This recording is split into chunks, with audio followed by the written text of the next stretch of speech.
دوسری چیز جس کے بارے میں حضرت عائشہ صدیقہ رضی اللہ تعالیٰ فرماتی ہیں، ہمارے ہاں جب کوئی بیمار ہوتا تھا تلبینہ چولہوں پہ چڑھ جاتا تھا، تلبینہ، اور اس وقت تک چولہے پہ رہتا تھا یا وہ شخص صحت مند ہو جاتا تھا یا وہ اللہ سے ملاقات کر لیتا تھا۔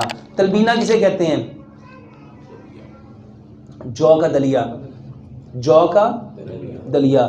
میں اس میں کچھ چیزیں ایڈ کرنے کو کہتا ہوں اپنے اس علاقے کے حساب سے۔ آپ اس کو گڑ میں بناؤ، دودھ میں بناؤ، اور اگر کسی کو دودھ سوٹ نہیں کرتا وہ اس کو پانی میں بنا لے، اور اگر کسی کو شوگر ہے وہ اس میں گڑ نہ ملائے، بلکہ اس کے ساتھ یہ جو چیزیں بتانے لگا ہوں، 2-3 بادام لو، 2-3 کاجو لو، 2-3 پستے لو، 2-3 اخروٹ لو، آدھی چائے کی چمچ سونف، آدھی چائے کی چمچ سفید تل، آدھی چائے کی چمچ چاروں مغز ڈالو، اس کو کوٹ لو۔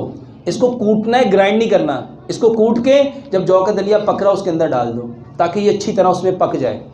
اور اس کے بعد کوئی سے سیزنل فروٹ لے لو، جیسے کیلا ہے، جیسے سیب ہے، جیسے امرود ہے، جیسے چیکو ہے، جیسے کیوی ہے، اور اس کے ساتھ پپیتے کے 2-4 چمچ لے لو، انار کے 2-4 چمچ لے لو، انگور کے 2-4 چمچ لے لو، 2-4 کھجوریں لے لو۔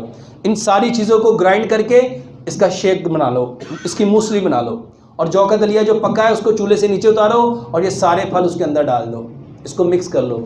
میرے محترم بھائیوں، جتنے لوگ کہتے ہیں مجھے یہ کمزوری، یہ کمزوری، یہ کمزوری، یہ کمزوری، یہ کمزوری، صرف یہ تلبینہ کھاؤ۔ کیسے کھانا ہے اس کو میرے محترم بھائیوں؟